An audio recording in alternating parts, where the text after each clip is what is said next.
अब हम लोग इस वीडियो में निर्देशांक ज्यामिति से संबंधित कुछ प्रश्नों को देखेंगे।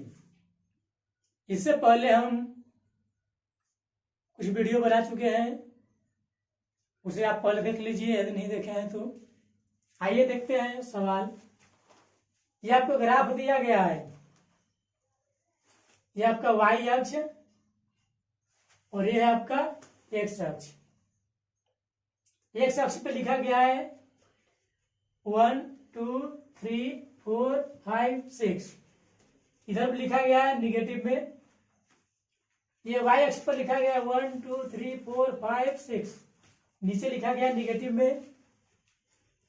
अब बिंदुओं को ग्राफ में दर्शा दिया गया है। यहां बिंदु A, D, यहां पर E, यहां पर F, यहां पर C, O, B, H, G। अब आपसे कहा जाएगा कि दिए गए सभी बिंदुओं के निर्देशांक बताएं, निर्देशांक लिखें। तो आइए हम सिखाते हैं आपको कि निर्देशांक कैसे लिखा जाता है।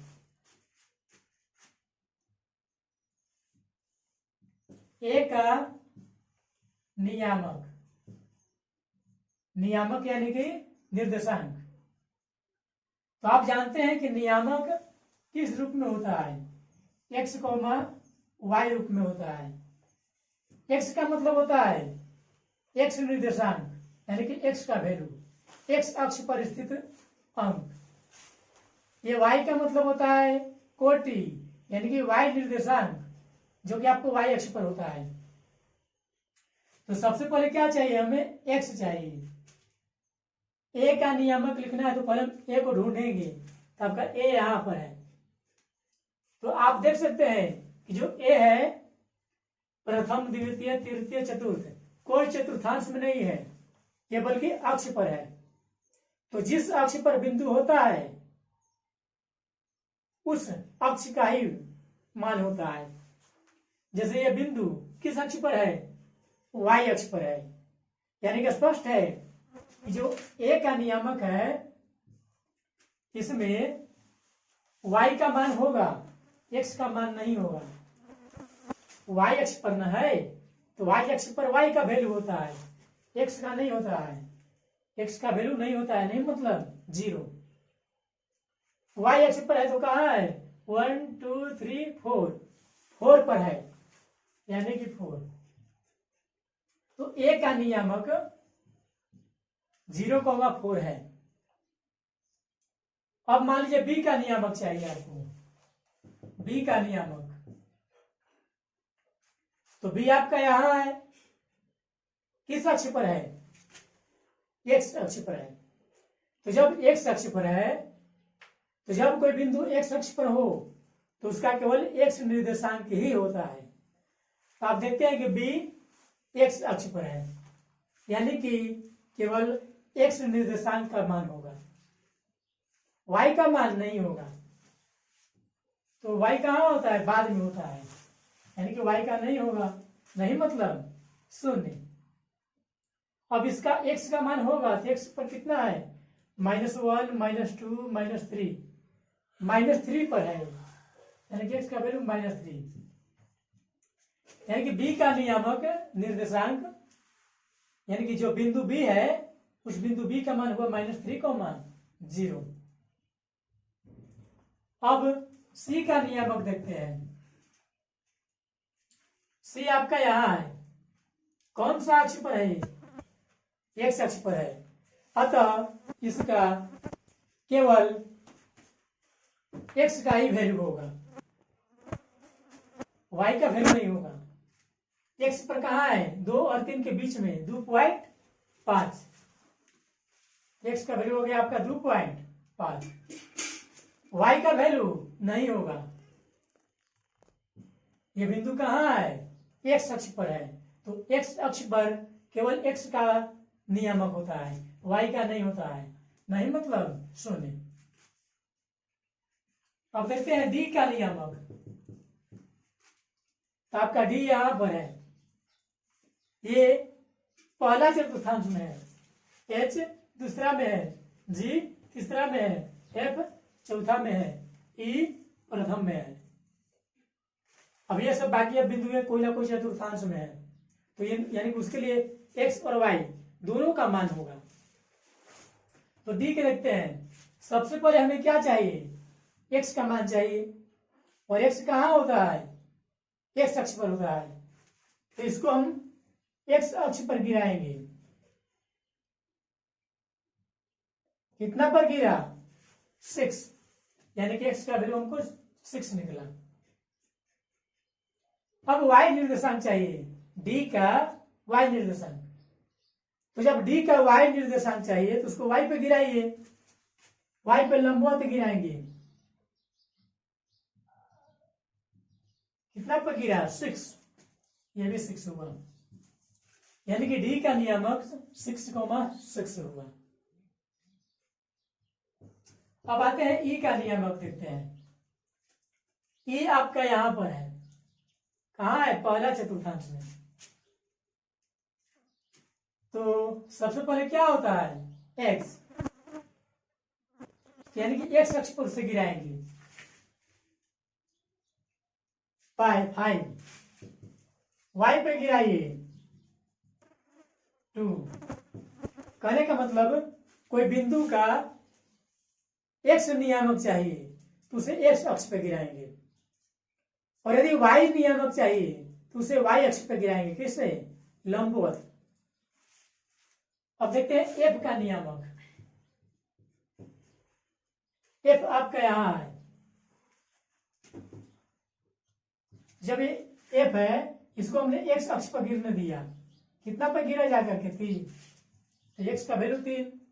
y अक्ष पर गिराइए, -3, -3, मतलब x अक्ष पे गिराते हैं तो x का वैल्यू, y अक्ष पे गिराते हैं तो y का वैल्यू।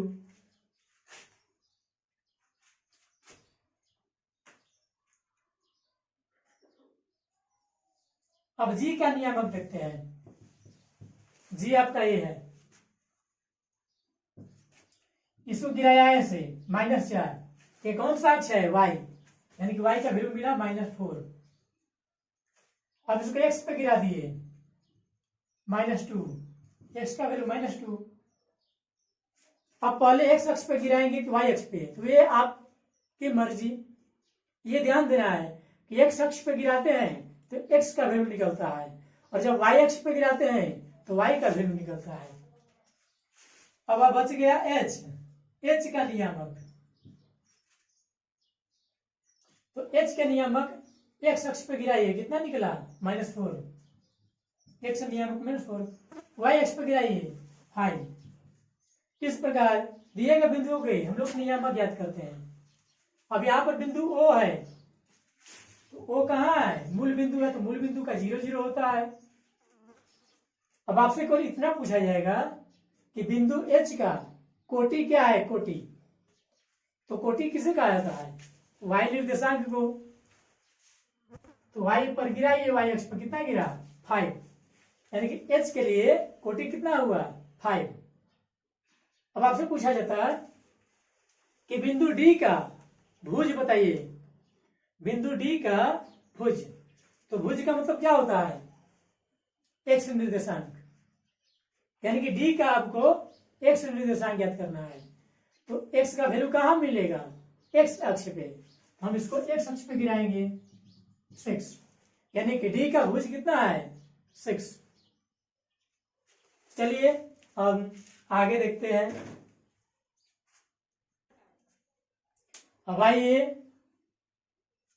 आपको बिंदु दिया गया P जिसका मान है 2,0, Q 0,5, R 2,-2, S 5,3, T 4,1। मान लीजिए आपके इन बिंदुओं को कहा गया ग्राफ पेपर पर दर्शाएं। मान लीजिए आपका ग्राफ पेपर है, y अक्ष, x अक्ष आप खींच लेते हैं ग्राफ पेपर पे, वर्ग अंतराल ले लेते हैं 1, 2, 3, 4, 5, 6, -1, -2, -3, इस प्रकार 1, 2, 3, 4, 5, 6, -1, -2, इस प्रकार ले लेते हैं। अब इन बिंदुओं को हमें दर्शाना है कि यह बिंदु कहाँ होगा, कहाँ जाएगा। तो आइए देखते हैं इसे कैसे दर्शाते हैं। सबसे पहले हम P को ले रहे हैं, P को दर्शा रहे हैं। तो आप जब P को देखोगे तो P में x का मान दिया है, y का मान नहीं दिया है। मतलब x निर्देशांक दिया है, y नहीं दिया है। केवल x निर्देशांक दिया है, केवल x। तो x निर्देशांक कहाँ होता है, x अक्ष पर होता है।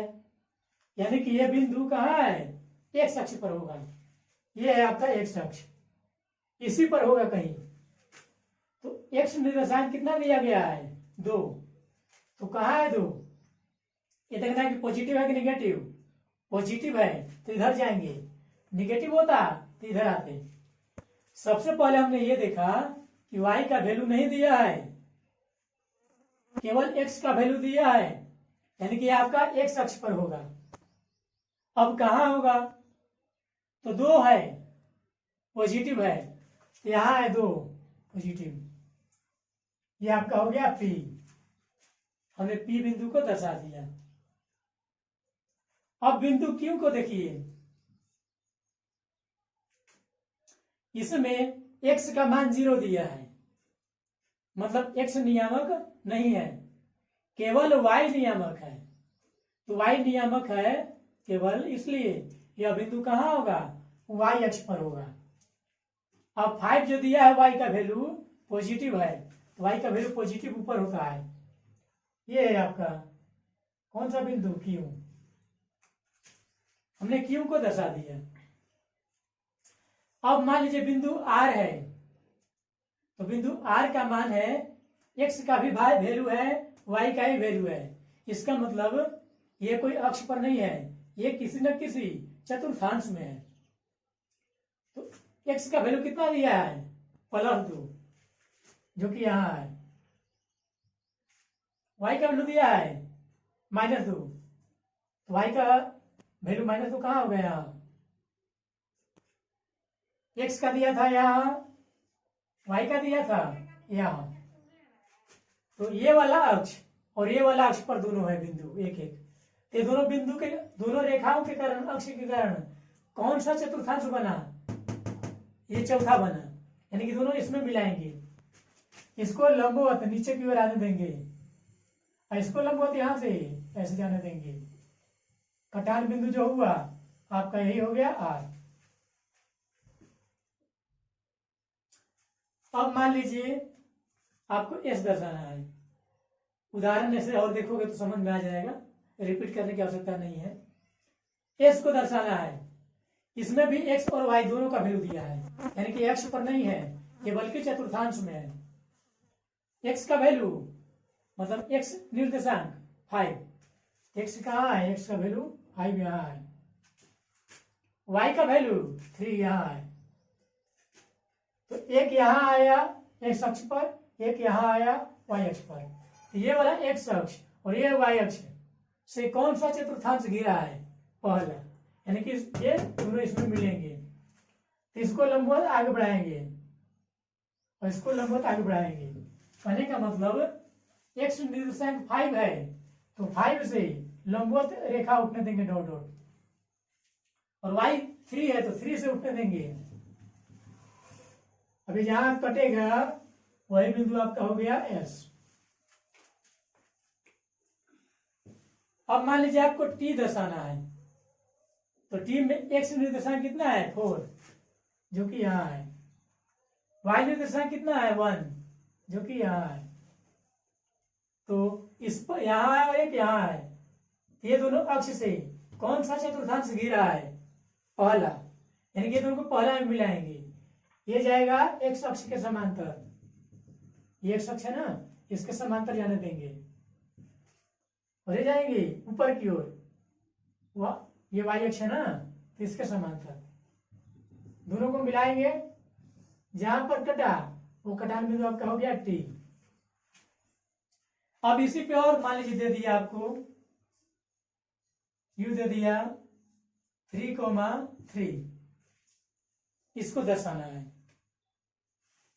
एक्स नियामक कितना है 3, एक्स नियामक यहाँ, वाई नियामक वो भी 3 यहाँ है, ये डॉट डॉट गया और ये भी ऊपर क्यों जाएगा 3 से, यहाँ कट गया, यहाँ पर यू हो गया। इस प्रकार बिंदुओं को दर्शाया जाता है। अब इसी प्रश्न में हम आपको कुछ और समझा रहे हैं।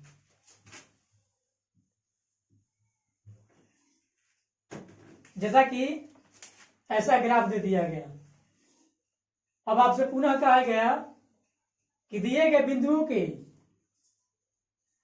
मान बताएं, नियामक बताएं। तो मान लीजिए आपको क्यू का लिखना है, क्यू का नियामक,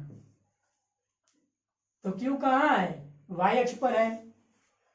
तो जब कोई बिंदु वाई अक्ष पर है तो उसका केवल वाई का वैल्यू होगा, एक्स का नहीं होगा।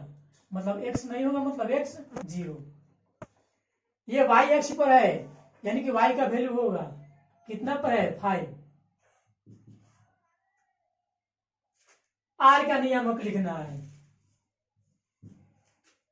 तो आर को गिराएंगे, एक्स अक्ष पर गिराएंगे, कितना पर गिरा 2, एक्स का मान 2, वाई अक्ष पर गिराया गया तो -2। मान लीजिए एस का नियामक लिखना है, एक्स अक्ष पर गिराएंगे, कितना पर गिरा 5, वाई पर गिराएंगे, कितना पर गिरा 3।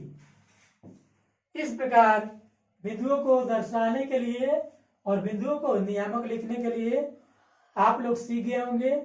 ठीक है, तो इस वीडियो में अब इतना ही। अब इसके बाद नेक्स्ट वीडियो में ओके, थैंक्स।